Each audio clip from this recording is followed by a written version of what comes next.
Son Excellence,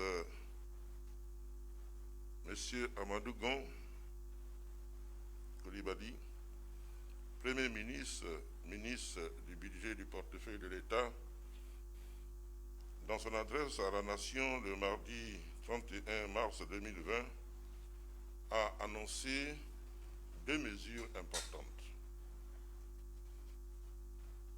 Ces deux mesures importantes sont relatives au paiement des factures d'eau potable. La première, c'est le report des dates de paiement des factures d'eau de 3 mois, c'est-à-dire que les factures qui devaient être payées en avril 2020 sont reportées au 31 juillet 2020. Et celles qui devaient être payées au plus tard le 6 mai sont reportées au 31 août. Cela entraîne systématiquement les mesures subséquentes, à savoir la suspension des coupures d'eau pour des raisons d'impayés sur cette période. Aucun compteur ne sera déposé pour impayé de facture. La deuxième mesure, c'est la prise en charge des factures d'eau des couches défavorisées, dont la consommation s'établit dans la tranche sociale, et cela concerne uniquement les ménages dont la consommation est comprise entre 1 mètre cube et 18 mètres cubes par trimestre.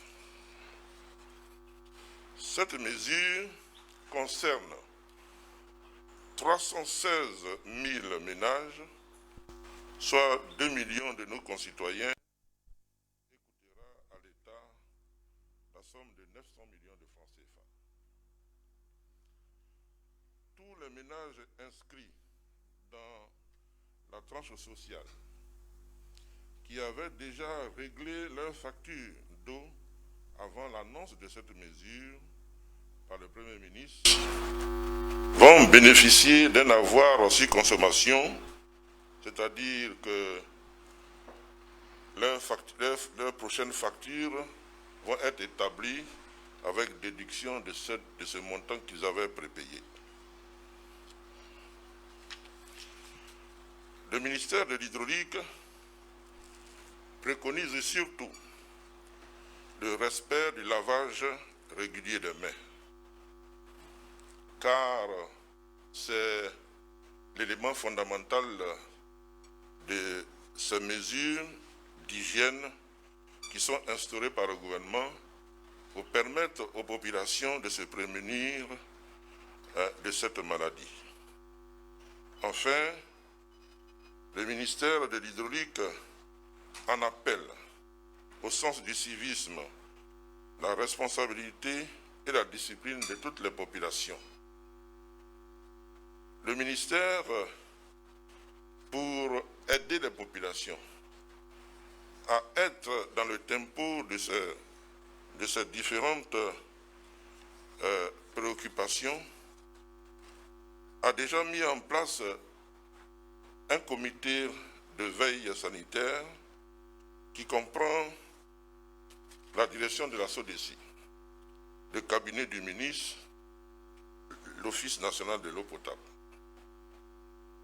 Nous avons mis en service, pour tenir compte de cette situation, nous avons mis en service l'usine nouvellement construite de Saint-Viateur pour permettre à la zone de Saint-Viateur d'avoir son autonomie, d'améliorer l'autonomie de Abata et d'améliorer l'autonomie de la Gibi pour que les populations dans ce secteur qui, depuis plus d'un an, souffrent de disponibilité en eau, puissent être soutenus et secourus. Nous avons, dans le cadre de la lutte contre le manque d'eau dans la ville d'Abidjan, le Premier ministre et le gouvernement ont lancé, avant le Covid-19, des travaux de sécurisation en eau potable de 155 sous-quartiers du district d'Abidjan. Bien sûr, avec le Covid-19, les travaux sont ralentis, mais nous sommes jour et nuit sur le terrain pour réaliser ce travail. Vous savez que cette opportunité nous permet de faire un appel aux entreprises de BTP qui travaillent sur le chantier et de leur demander de faire attention aux canalisations, car une canalisation cassée, une canalisation brisée sert le manque d'eau dans les ménages. Et aujourd'hui, nous lançons cet appel à toutes les sociétés de bâtiments qui travaillent sur la voie publique pour éviter de casser les canalisations en faisant au préalable une dérivation de canalisation. Nous savons que l'eau potable est quelque chose d'indispensable pour les populations. C'est pourquoi, au-delà des différentes dispositions que nous avons prises, nous avons mis en place en secours des camions citernes pour venir en aide aux populations au cas où il y aurait eu manque d'eau dans les quartiers.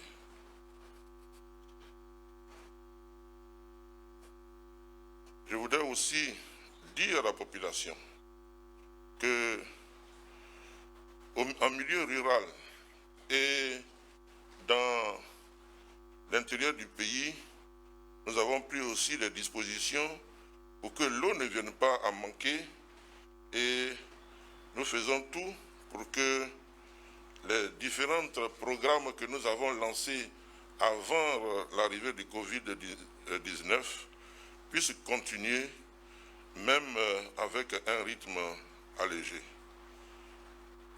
Laver les mains, il faut de l'eau pour laver les mains. Le ministère de l'Hydraulique, sur instruction du gouvernement, fera en sorte que l'eau soit disponible dans tous les ménages pour que cette disposition soit respectée par tous et que cela permette de sécuriser nos populations contre cette pandémie qui sévit en Côte d'Ivoire et dans le monde entier. Je vous remercie.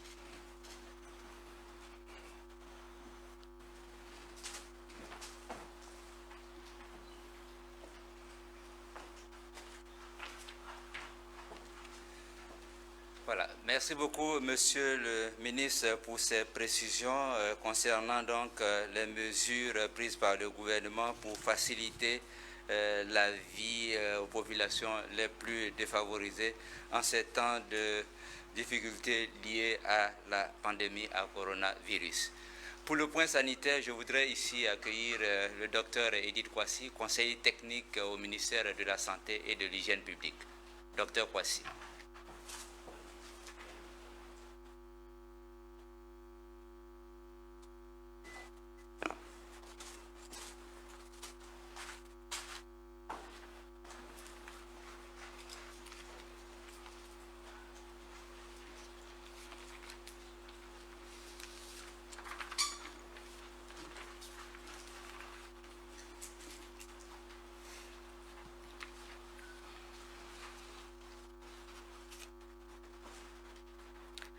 Monsieur le ministre, Monsieur le DG, Monsieur le commissaire principal, Mesdames et Messieurs, en vos rangs, grades et qualités, Mesdames et Messieurs de la presse, le point de la situation de la maladie à Covid-19 du 11 avril 2020.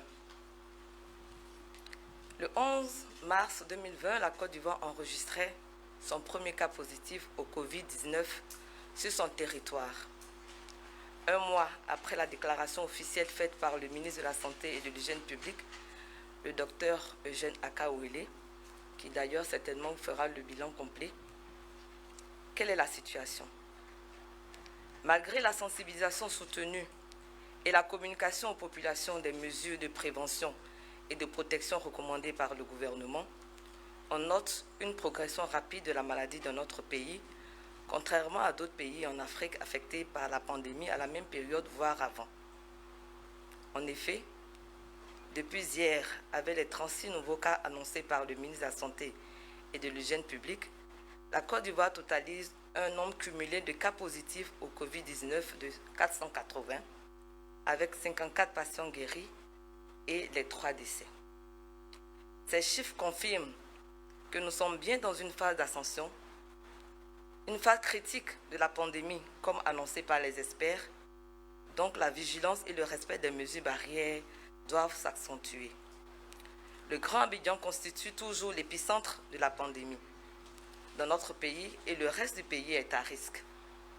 Nous avons la responsabilité de protéger le reste du pays afin que des foyers importants ne s'y développent pas par nos mauvais comportements ou notre incivisme.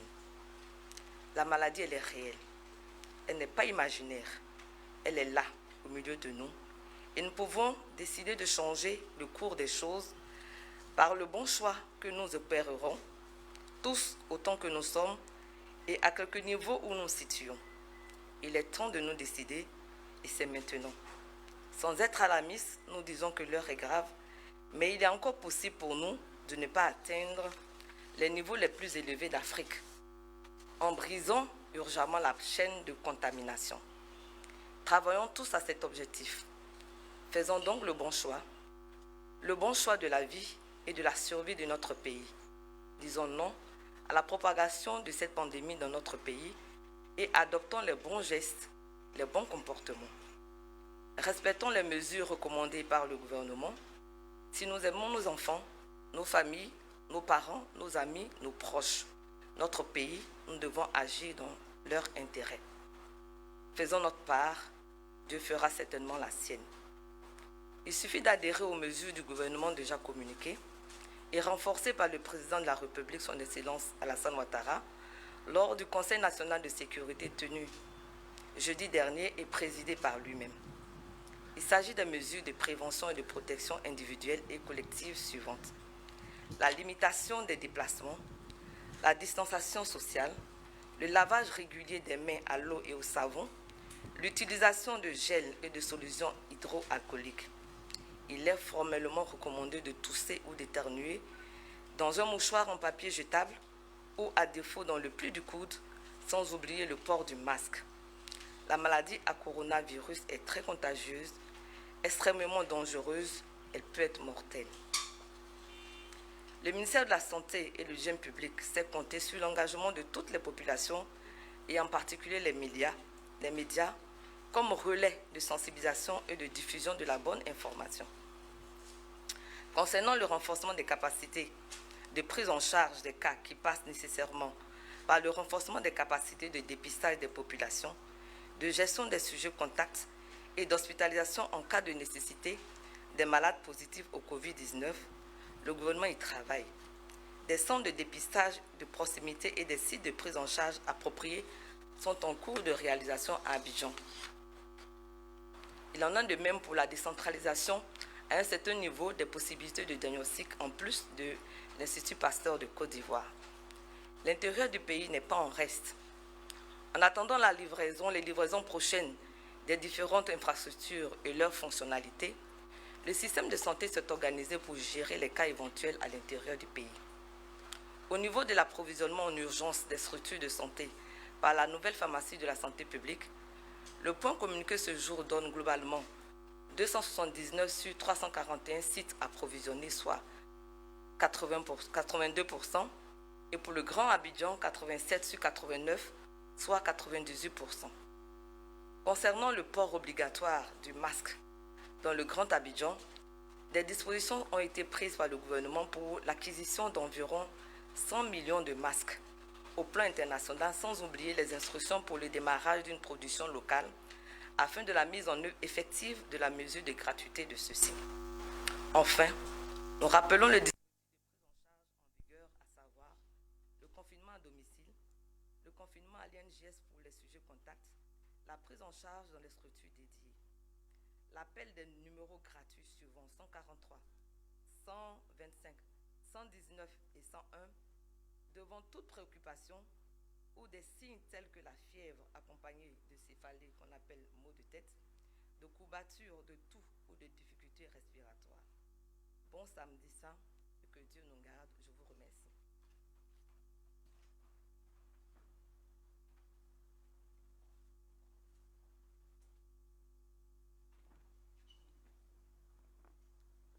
Merci beaucoup, docteur. Et maintenant, pour le point sur la sécurité, sur les dispositions prises dans le cadre du couvre-feu, nous accueillons ici le commissaire principal Charlemagne Bleu, porte-parole de la police nationale. Mon commissaire.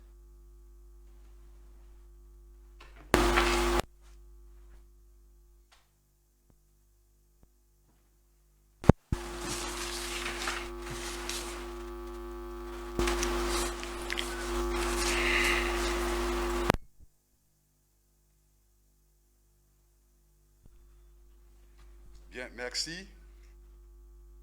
Je voudrais, Excellence, Monsieur le ministre, Monsieur les directeurs généraux, Monsieur les directeurs de cabinet, Mesdames et Messieurs les journalistes de la presse nationale et internationale, à ce 18e point donc, de nos activités qui rentre donc dans le cadre de la mise en œuvre de l'état d'urgence décrété le 23 mars dernier par le chef de l'État et dont les arrêtés subséquents pris par le ministre de la Sécurité et de la Protection civile, arrêtés 125, 126, 127 et 128, respectivement des 24 et 26 mars 2020, portant sur la fermeture provisoire des établissements recevant du public, l'interdiction donc des réunions, manifestations et rassemblements, modalités d'application du couvre-feu et enfin interdiction faite aux personnes et aux véhicules de circuler et de circulation en dehors d'Abidjan et exceptionnellement donc la mise en œuvre de l'arrêté 128 qui donne donc droit à des sorties exceptionnelles qu'on appelle communément laissez-passer. Ces activités, après 18 jours de mise en œuvre, nous donnent pour la nuit d'hier à aujourd'hui, au titre des interpellés, 20, 0 à Abidjan et 20 à l'intérieur du pays. Entendez par l'intérieur du pays le territoire de nos 11 préfectures de police qui chacune comporte plusieurs régions. Au titre des assistances à personnes dans la nécessité, 20 également, 15 à Abidjan et 5 à l'intérieur du pays, dont 17 pour des urgences sanitaires et 3 pour assistance à entreprises dont les activités assurent la continuité du service public. Les engins mis en fourrière, 8, 0 à Abidjan, 8 à l'intérieur du pays, 2 véhicules, 2 motos et 4 vélos. Au titre des corps, il y a eu donc un seul corps enlevé à Djamé pour Ivosep, Trècheville. Ce qui nous donne un point global à ce jour. Au titre des interpellés, 645 personnes, Abidjan 85, intérieur du pays 560. Au titre des personnes assistées, 190, Abidjan 142, intérieur 48.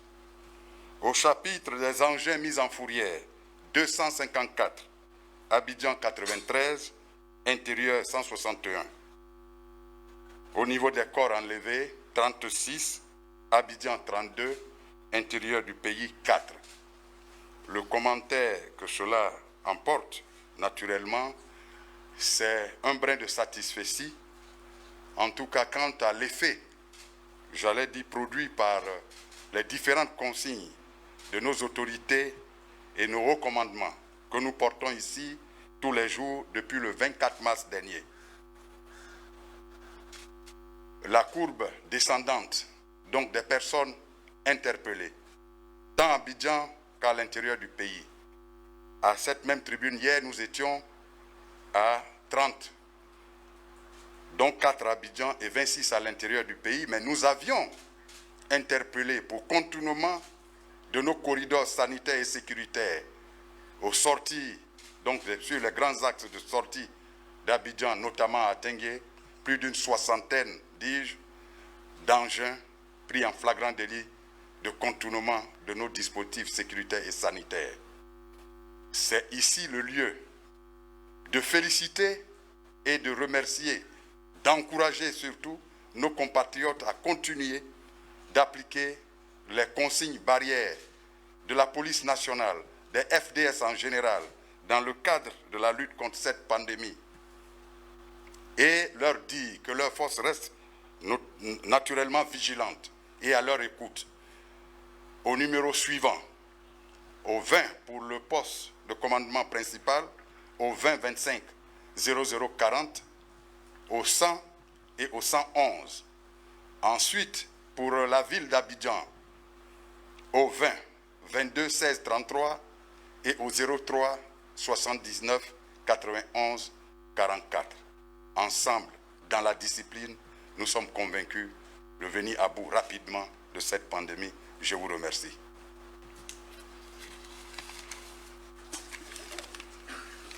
Et reste naturellement à votre disposition pour des éventuelles questions.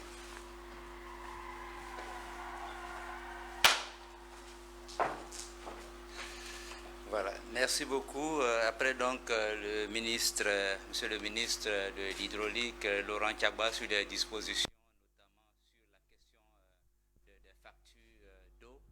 Après aussi le point de la situation sanitaire avec le docteur Kwasi du ministère de la Santé. Et tout à l'heure, le point sécuritaire avec le porte-parole de la police nationale. Nous allons maintenant prendre 5 questions. Oui, madame. Les 5 premières questions.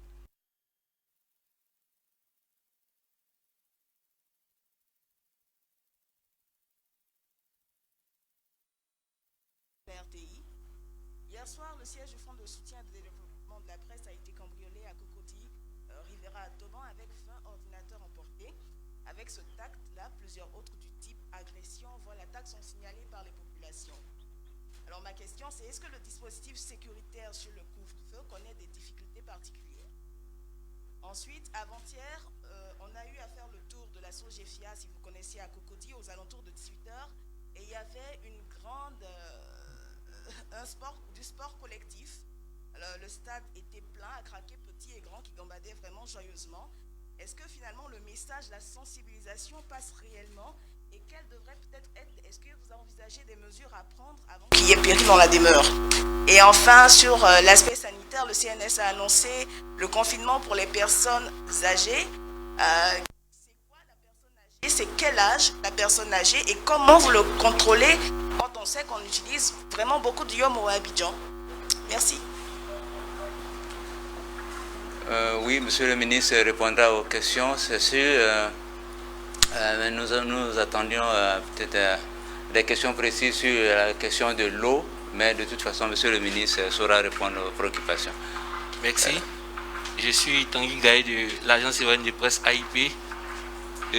Concernant le volet sécuritaire, au niveau des sorties exceptionnelles, nous aimerions savoir au fait quels sont les justificatifs acceptés par le ministère concernant ces autorisations.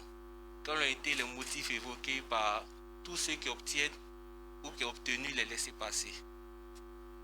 Ensuite, au plan sanitaire, avec la création des différents sites de dépistage, nous souhaiterons savoir un peu, quelle est la capacité plutôt de traitement d'échantillonnage des différents cas suspects ou cas contacts sujets malades. Merci beaucoup. Oui, troisième intervenant. Je suis Bakayoko Adama de Radio Côte d'Ivoire. C'est sur la question de l'eau que je voulais intervenir. Alors, le ministre parle du report des factures à fin juillet et fin août. Pendant ce temps, il y a une consommation qui continue, qui se poursuit. Donc, on risque d'avoir une accumulation de factures. Est-ce que le paiement après sera échelonné? Et puis, est-ce que dans la même lancée, on ne le souhaite pas, mais si on n'est pas encore arrivé au bout de la crise jusqu'à fin août, qu'est-ce qui sera fait? Et ma deuxième question, c'est sur le programme social du gouvernement.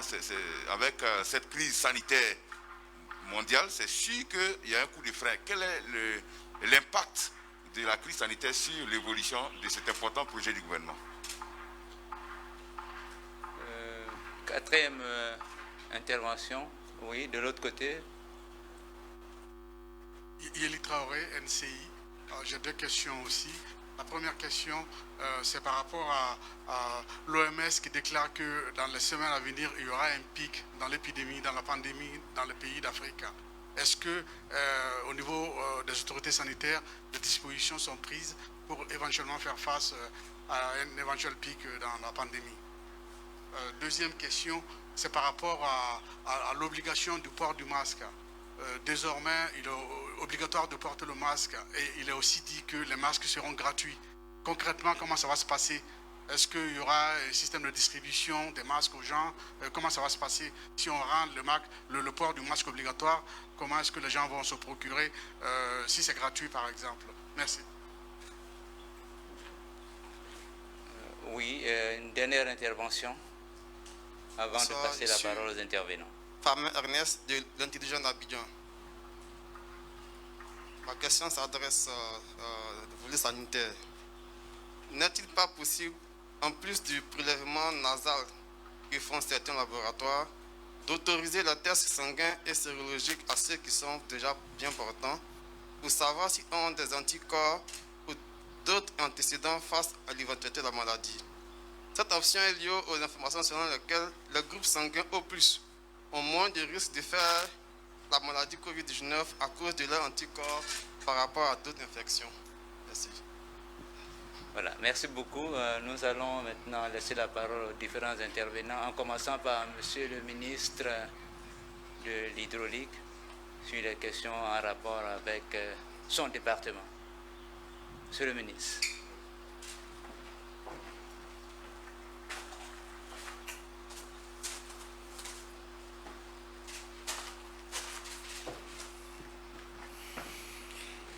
Je voulais remercier M. Bakayoko Adama pour la question posée au niveau du report des factures. Ça nous permettra de préciser.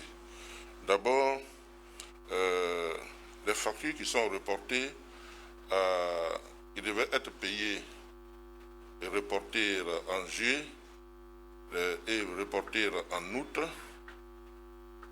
il y a la possibilité de payer par échelonnement qui est proposé par le ministère avec la SODECI.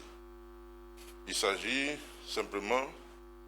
simplement que les populations puissent le demander et cela sera acté. Bon, naturellement, si on ne le souhaite pas jusqu'à la date échue, c'est-à-dire la date du mois de juillet, nous sommes encore dans la lutte contre cette pandémie. Naturellement, nous allons adapter les dispositions en fonction de cette situation. Donc, les dispositions que le gouvernement prend dans le cadre, n'est-ce pas, du report des factures, elle n'est pas figée.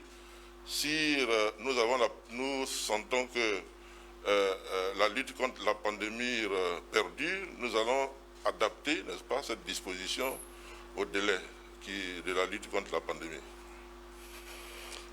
Deuxièmement, l'impact de la crise sur le déroulement des travaux du PS Gouv. Bon, le PS Gouv, c'est vrai que nous avons projeté terminer les travaux de réparation et de remplacement des pompes à motricité humaine au niveau national. Nous avons programmé pour terminer ce travail-là en fin du mois de juillet 2020. Mais naturellement, avec cette situation que nous vivons, notre travail continue, fort heureusement, parce que nous avons anticipé pour commander et stocker des pièces de rechange. Ce qui fait que le rythme de notre travail continue. Mais si jusqu'au mois d'avril, au mois de mai, nous sommes toujours dans la lutte et que les ports sont fermés, les aéroports sont fermés, les stocks de pièces que nous avons fait par anticipation vont être entamés et malheureusement les pièces que nous avons commandées pour les remplacer, les aéroports et les ports étant fermés, vont nous handicaper. Mais nous croisons les doigts pour que cette pandémie puisse être accompagnée au cimetière pour que la ville d'Abidjan, la Côte d'Ivoire soit libérée à l'effet de pouvoir faire travailler les entreprises, faire travailler les maquis, faire travailler les hôtels, faire travailler toute la chaîne de l'économie pour que nous continuions à faire notre travail dans les bonnes conditions. Je voudrais profiter de l'occasion pour indiquer que l'eau étant très importante pour la vie, c'est-à-dire aujourd'hui on parle de laver les mains, mais tous les jours que Dieu fait, les ménages ont besoin d'eau. C'est pourquoi nous luttons au niveau du ministère de l'hydraulique pour ne pas qu'il y ait de coupures d'eau dans les ménages, donc dans les quartiers, dans les villes. Nous faisons en sorte que ces coupures n'interviennent pas en gérant les arrêts de nos usines de production. Et nous venons en secours en cas d'arrêt de l'usine de production, comme je l'ai dit tantôt, par les camions citernes pour que les populations ne manquent pas d'eau. Mais vous savez que un des facteurs qui impacte le manque d'eau dans les ménages, c'est la casse de nos canalisations par les travaux de voirie. Et c'est pourquoi nous sommes en éveil.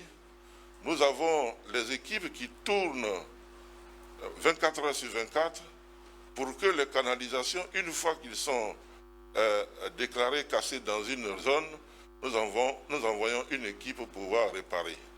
Nous avons redoublé notre vigilance durant cette période pour que, effectivement, ce problème de disponibilité en eau auprès des populations soit vraiment maîtrisé. Vous voyez, hier, nous avons été interpellés, comme quoi il y a eu une casse de canalisation à Benjerville. Et nous avons pris des dispositions, nous avons envoyé une équipe dans la nuit pour pouvoir réparer cette canalisation pour que l'eau soit disponible le matin. Malheureusement, notre agent qui était dans la fosse en train de réparer la canalisation, il y a eu un éboulement et notre agent est décédé. Je profite pour présenter nos condoléances à la famille et des dispositions sont prises pour que le directeur général de la SODECI et moi-même, nous puissions rendre visite à la famille au nom du Premier ministre et au nom du Président de la République pour leur présenter nos condoléances parce que c'est un de nos agents qui est mort sur le champ du travail. C'est pour vous dire que au niveau du ministère de l'Hydraulique, comme au niveau de beaucoup de ministères qui sont impliqués dans la lutte contre cette pandémie, nous sommes à l'éveil, nous sommes tous les soirs, tous les 24 heures, nous sommes sur le terrain pour travailler à l'effet de pouvoir donner satisfaction aux populations afin qu'à leur tour, ils puissent respecter les consignes du gouvernement. Voilà ce que je puis vous dire, mais quand il s'agit de la desserte en eau d'une manière générale, vous savez que le gouvernement a fait de gros efforts et ces efforts continuent puisque nous avons adressé des gros problèmes tels que, je vous l'ai dit tout à l'heure, à Abidjan, vous savez que nous avons 155 sous-quartiers qui n'ont pas de l'eau. 155 sous-quartiers qui n'ont pas de l'eau et ça concerne 2 600 000 habitants. Le gouvernement a donné son accord sous la sollicitude renouvelée du chef de l'État, sur l'appui constant du Premier ministre. Nous avons lancé ce programme. C'est vrai que la pandémie est arrivée, mais avec les maires, nous avons lancé ce programme et nous allons continuer à faire ce travail. C'est vrai que nos élans sont ralentis, mais nous allons faire en sorte que de nuit comme de jour, nous puissions continuer à travailler pour que les délais qu'on s'est donnés, à 70% de réalisation des travaux en septembre, puissent être obtenus. La Côte d'Ivoire a 520 sous-préfectures, mais nous avons 220 sous-préfectures qui n'ont pas de système d'eau. Le gouvernement vient d'autoriser qu'en une première phase, nous donnons de l'eau potable à 95 sous-préfectures qui n'en ont pas d'eau, et la deuxième phase va démarrer en 2021. Ceci dans le souci de donner de l'eau potable aux populations dans tous les compartiments. Et donner de l'eau potable aux populations, c'est une mission, c'est un défi, et nous nous battons pour le réaliser, et nous prenons cela en compte comme la prunelle de nos yeux. Je vous remercie.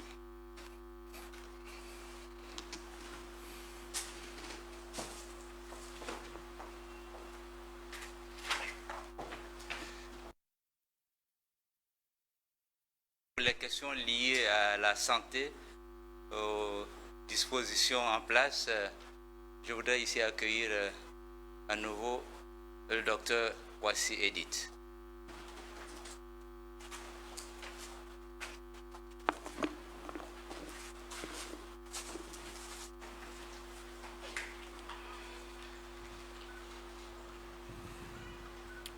Le confinement des personnes âgées. Qui sont les personnes âgées? C'est qu'il y a certains, ce n'est pas les enfants, ce n'est pas les jeunes, ce n'est pas les adultes jeunes. Maintenant, la décision a été prise jeudi. Je pense que quand le gouvernement donne les grandes lignes, les ministères techniques s'asseyent et puis ils définissent les critères ou ils traduisent en plan d'action ce que le gouvernement dit. Donc je pense que les experts vont se mettre en place pour définir qui on considère comme âgés. C'est ce que je peux dire pour le moment. Sinon, quand on est plus jeune, quand on voit les gens de 40 ans, on dit ils sont âgés, ils sont vieux. Quand on approche nous-mêmes de la quarantaine, on met encore la barre un peu plus haute. Donc je pense que les sachants vont se mettre au travail et puis vont définir qui on appelle personnes âgées. Mais ce que je voulais dire, c'est qu'avec l'âge, les forces physiques, naturellement, je veux dire, la personne devient vulnérable pour beaucoup de raisons. Parce qu'il y a beaucoup de maladies qui se développent avec l'âge, dont le diabète, l'hypertension artérielle et d'autres pathologies. Ils font que quand il y a une situation de crise pareille, ils sont les plus susceptibles à développer les formes compliquées de ces maladies. Ce que je voudrais dire pour vous rassurer. Le reste viendra certainement dans les prochains jours. Ensuite, la question était le suivi des sujets contacts. Je pense que l'Institut national de INJS. L'INJS est pour le moment à Abidjan le site qui est identifié pour les cas contacts. Et les cas contacts, c'est les cas qui sont rentrés évidemment en contact avec une personne porteuse de cette maladie qui a été diagnostiquée. Parce qu'on parle de Covid-19 que lorsque les tests qui ont été réalisés sur cette personne-là ont mis en évidence le virus dans son organisme, dans son nez, comme je disais tout à l'heure. Le pic de la pandémie. Vous avez dit que c'est l'OMS qui a dit que les pays africains connaîtraient des pics. Je pense que certainement à l'OMS, certainement de poser la question de savoir quels sont les éléments qui fondent à donner ces arguments. Néanmoins, quand je vois l'évolution, le comportement des Africains face à la maladie, particulièrement des Ivoiriens, je pense que l'OMS peut-être n'a pas tort de s'inquiéter. Mais c'est à nous de faire mentir l'OMS en disant que nous sommes des gens responsables, bien que nous soyons africains. Donc on n'est pas exemple de la maladie. La preuve, au départ, les gens disaient que les Africains ne faisaient pas la maladie. Les Africains font la maladie. L'exemple patent est celui de la Côte d'Ivoire où on est passé de 1 cas à 480 cas en moins d'un mois. Malgré toutes les mesures, toute la sensibilisation. Il y a certainement un refus des Africains de se conformer aux directives. Enfin, moi, vraiment, je pose la question. C'est ensemble qu'on pourra peut-être trouver la solution. Mais je pense que être africain n'est pas une fatalité. Je pense qu'on est des personnes qui sont très intelligentes et on sait distinguer le danger de ce qui ne l'est pas. Donc, il y a une décision à prendre. Comme je disais dans mon message, du message du ministère de la Santé, il y a un choix à opérer, le bon choix, le choix de la vie, le choix de la survie de notre pays. Et c'est nous et personne d'autre qui prendront cette décision à notre place.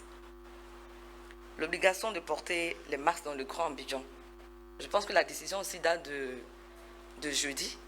Et les informations que nous avons reçues font de la NPSP, c'est qu'il y a une commande de près de 100 millions de masques qui est en cours. Vous savez que c'est une pandémie, c'est-à-dire que tout le monde entier est concerné par la maladie. Et malheureusement, pour les pays africains, beaucoup d'éléments qui rentrent dans la prise en charge de cette maladie ne sont pas fabriqués localement. Donc on est dépendant des demandes extérieures. Et l'extérieur aussi est confronté à la même pandémie. Donc vous voyez un peu la gymnastique qui a lieu de faire. Mais la NPS a dit que progressivement, les quantités sollicitées à l'extérieur vont parvenir. Et le gouvernement a annoncé que priorité sera faite aux agents de santé et aux forces de sécurité. Et qu'au niveau local, un encouragement sera fait pour qu'il y ait une production locale. Donc, c'est des directives qui ont été demandées, qui ont été bien tracées. Mais j'avoue qu'en 2 jours, je ne sais pas si quelqu'un est prêt à remettre la machine en marche et puis produire la quantité. Il faut un temps. Je pense que c'est vrai que la maladie fait peur, mais on ne fabrique pas en un jour un masque, ni les réactifs, encore moins tout ce qui rentre dans la prise en charge. C'est pour ça que c'est important que les mesures barrières, qui sont pour le moment les mesures qui nous permettent de se protéger et protéger notre voisin, notre proche, sont d'actualité et pour le moment c'est efficace. Si chacun d'entre nous respecte ces mesures barrières, je pense qu'on peut limiter la propagation. Et notre pays s'en sortira, je pense, sans trop de dégâts comme c'est fait ailleurs. Je vous remercie. Maintenant, toujours dans les rumeurs, on parle du groupe O+, c'est les mêmes rumeurs. Est-ce qu'il y a une base scientifique? Nous sommes en état de crise sanitaire et ces informations pourraient faire baisser la garde. Pour le moment, en tout cas, je n'ai pas d'informations avérées que les gens de O positif ne font pas la maladie, etc. Pour le moment, je sais que la pandémie, elle est là, elle est mondiale. Le virus est en Côte d'Ivoire, il se promène, mais il ne se promène pas seul, puisqu'il ne peut pas se promener seul, c'est l'homme qui se promène avec le virus. Et donc, devons mettre en place tout ce que le gouvernement a dit. Nous devons les respecter scrupuleusement pour éviter la maladie se propage dans le pays.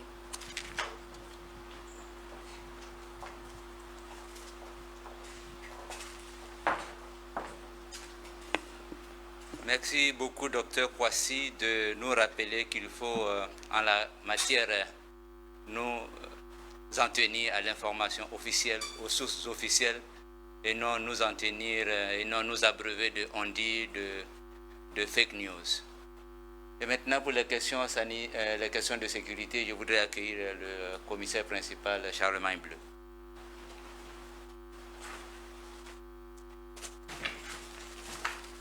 Merci. Bakary, je pense que Mme Ouedraogo de la RTI voudrait savoir, enfin, elle nous a apporté l'information relative à l'attaque du fonds de soutien à la presse que je sais situé à la Riviera. Nous sommes effectivement informés et dès qu'informés, nos forces sans délai s'y sont rendues. Une enquête est ouverte et comptez sur nous pour que dans les plus brefs délais, on puisse revenir ici, comme cela s'est passé d'ailleurs malheureusement à Bobo, pour vous dire ce qui en est des résultats.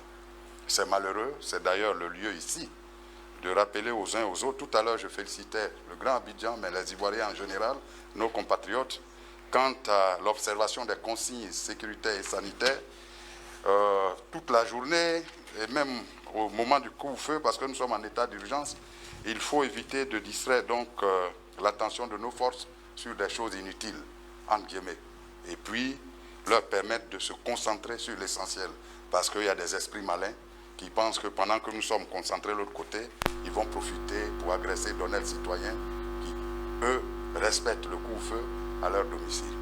Et ça, c'est dommage, mais la réaction ne s'est pas fait attendre. Les résultats vont suivre incessamment.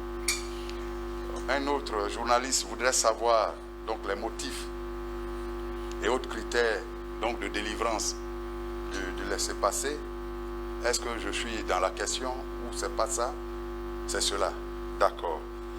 Je voudrais déjà dire que l'arrêté 128 du 26 mars 2020 qui a institué donc conséquemment au principe d'isolement donc d'Abidjan, du Grand Abidjan, qui a instauré la délivrance exceptionnelle des laissez-passer, est laissé à l'appréciation de l'autorité du ministre de la Sécurité et de la Protection civile. Les catégories donc de motifs ici sont d'ordre social, professionnel et économique. Et je dis ici, la règle, c'est isoler Abidjan. C'est faire en sorte que chacun reste confiné dans sa tâche à la maison ou à son lieu de travail, mais qu'on essaie d'isoler au maximum Abidjan. C'est d'ailleurs pour ça que quand, après trois jours de délivrance, du lundi au mercredi 31, enfin 1er avril dernier, quand on a vu qu'en 3 jours, on avait 2200 demandes formulées, nous avons estimé que c'était dangereux pour l'ensemble de nos concitoyens, tant à Abidjan qu'à l'intérieur du pays. Et il y a eu une suspension qui est intervenue plus d'une semaine et ça a repris sur instruction du Conseil national de sécurité hier seulement, mais les motifs restent les mêmes. Vous allez maintenant sur une plateforme que je voudrais ici, dont je voulais ici rappeler à l'ensemble de nos concitoyens, c'est autorisation.sécurité.gouv.Côte d'Ivoire, donc .ci. Autorisation.sécurité.gouv.ci. Vous y allez et au regard de votre qualité, votre statut, vous aurez donc la réponse qui sied et à la pertinence surtout des motifs que vous allez évoquer. À ce jour, pour être complet sur la question, c'est 2875 demandes que nous avons reçues. Et nous avons accordé 791, soit environ 25%. Ceci pour insister sur le fait que le déplacement d'Abidjan à l'intérieur du pays demeure une exception. Voilà un peu ce que je voudrais vous dire et que, autant que faire se peut, dans la période désignée par l'état d'urgence jusqu'au 24 avril, qui s'est étendu le couvre-feu qui va jusqu'au 24 avril, en attendant de nouvelles mesures, ces mesures-là restent valables. Les articles 125, 126, 127 et 128 des 24 et 26 mars dernier restent en vigueur. Nous sommes dans la fête pascale, à la veille donc de la fête de Pâques, comme le disait tantôt Monsieur le ministre, au nom du ministre de la Sécurité et de la Protection civile, je voudrais inviter l'ensemble de nos compatriotes à la retenue. La fête de cette année, ce n'est pas la fête de l'année passée. Et si nous observons du recul par rapport à cela, cette maladie va sortir de chez nous et on aura une plus belle fête en 2021. Je vous remercie.